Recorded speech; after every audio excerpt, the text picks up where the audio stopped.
wafdi ballaaran oo hogaaminayaan mas'uuliyiin ka socda guddiga taakulaynta qaranka Jamhuuriyadda Soomaaliland ayaa soo gaaray magaalada Laascaanood waxaana kulan ballaaran la qaateen madaxda iyo mas'uuliyiinta maamulka gobolka iyo waliba guddida heer gobol inta ka bacdina waxay kormeer ballaaran ugu ambabaxeen deegaanada Yuftiro Yeyle Shululux iyo waliba deegaanka hamamka ay dadku ku xariisan yihiin abaartu tabaalaysay galbeedka gobolka Sool wafdigan ayaa waxa kormeerka ku weeliyay gudoomiyaha gobolka Sool maayirka degmada Laascaanood taliyaha qaybta iyo waliba mas'uuliyiin ka socda guddida abaaraha ee gobolka Sool wafdigan oo hogaaminaya wasiir dowladda wasaaradda waxbarashada iyo tacliinta sare oo kamid ah guddida abaaraha heer qaran ayaa dadka deegaanadaasi ka xal wareysanaya xaaladda abaareed iyo saameynta ay ku yeelatay ugu halkaasi ka hadlay maayirka degmada Igoori oo ka waramay xaaladda guud ee deegaanadaasi iyo waliba odayaashii waxgaradka deegaankaasi salaan kadib mudanayaal darasho kasta lahaada halkan waa Yeyle waa meelaha lagu soo hayaamay ee laga soo noqday ilaa Coodinle ilaa iyo Balecad waa meelaha ugu ciriirka badan ee dadku aad buu u baqtiyaa dad iyo dunyaba waxay ahaayeen noolo ku dul nool noolahoodii waxay ka gogtaan maanta waa waayeen waxa maanta taagan anoo aabahay la liita aabahayna aabihii keena marka waxaan uga jeedaa dadkii oo wada tabaalaysan baa soo guurtana dusha ka fuusha xooluhuna aad bay xaqana way ku soo jabeen xaqana way ku jabeen taayeer baa la yiri war quraabka waran oo markaas uu yiri tinkayga iyo tagoogay ka eega sida uu yahay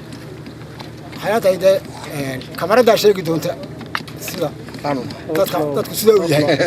horta maanta badbaado xoolaad waa dhimaatay badbaadad baajiya wax nool oo xoolaay tamargal ma tudaha meesha ka daray aragteen oo hadeeriyana ka yimaaw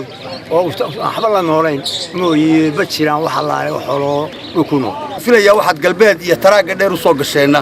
waa inaad ogaataan taceelkana maanta inaan xoolana arooreyn lacag laga qaadayaana aanay jirin iyadana sida ay odayaashu u sheegeen weeye waxay kaloo dhaafeen halkan riboodka aanu hayno caafimaadka dadkii xoolo dadku waa liitaa oo markuu nafaqo waayay cudurro badan baa ku soo kordhay xoolihiina iyagoo galaabsiya waxa ay u liitaan waa xanuun waxaan codsanaynaa qayladhaanta koobaadna inaad noogu dartaan caafimaadkii xoolaha iyo caafimaadkii dadka labadaba gudoomiyaha gobolka Sool iyo waliba taliyaha qaybta bilayska iyo waliba mas'uuliyiinta guddida abaaraha heer qaran ayaa iyaguna halkaasi ka waramay socdaalkooda iyo waliba ujeedada u yimaadeen deegaanadaasi gobolka arinta maxaan ku raadayay abaarta badan runtii gacanta ku haysaana war badan bay nooga keeneen oo nooga soo hormarka wixii taalkoodana way ordayaan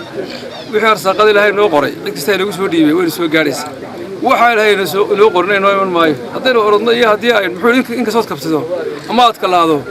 ama aad kor dheer fuusho wuxuu ilaahay u katay kole kalun buu jira tahay aad iyo aad baa ugu mahadsantiin inaad la shaqaysaan ciidanka waxaan idinku baraarujinayaa inaad sii laba jibaartaan amnigiina waayo ma wada cabasaan biyaha haddayda amniga ka shaqeyn cidina wax idin siin maysa haddayda amniga ka shaqeyn wax aad sugasaan ma jirto waxaan leeyahay odayaashana waa uga mahad celinayaa inaad sii dadaashaanna waa doonaynaa wasiir arrintaas xagga amnigu runtii waxay u baahan tahay dadaal dheeraada culayska wafdigu leeyahay waa ka aan la qaybsanno ama aanu ka diraacinaynaana waa dhibaatada meesha ka jirta taasaan ka leeyahay tan riiga dukulli motorka hadda halka yaala inoo muuqda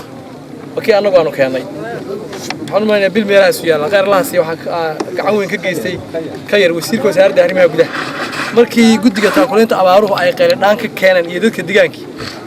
waxaanu ka qayb qaadanay inaan ku keenno muddo ka yar 2 maalmood gudahood inaan ku keenno taasi waxaad ka qiyaas qaadan kartaan miisaanka ay meeshu leedahay madaxweynaha isaga ayaa guddida magacaabay annagoo wasiir ah iyo annagoo maxaan idhaahay culimadii ah iyo annagoo xubno ma garanaysa ganacsato ah isaga magacaabay wuxuuna u magacaabay inay noqdaan gurmadka iyo gargaarka shacabka Soomaaliland meel kasta ay joogaan hadday xog laga soo ururiyo tahay iyo hadday xaajo wax laga qabto tahay intaba taasaan iminkana halkan ku mareynaa oo ku soconnaa dadka halkan jooga iyo xoolo dhaqatadu qarankeennan ummadeennan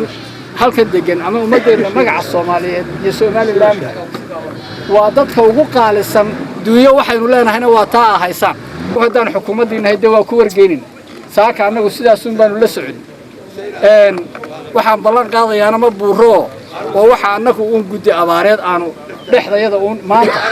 halkan uun aanu idinkaga tegayno inaan arigu berrito 5 foostoo shidaala baanu maanta idinkaga tegaynaa inaanu halkaa kaga tagno deegaanada gobolka Sool guud ahaanba gobolka Sool waxaa tabaaleeyay abaaraha baahsan ee ka jira iyo waliba biyo la'aan iyo baad la'aanta ka jirta iyadoo xoolaha dadka deegaanadaasi ay ka dhamaadeen xoolihii وبرخ عمر أحمد البعين تقرن كتمرد السومالان لا سعنود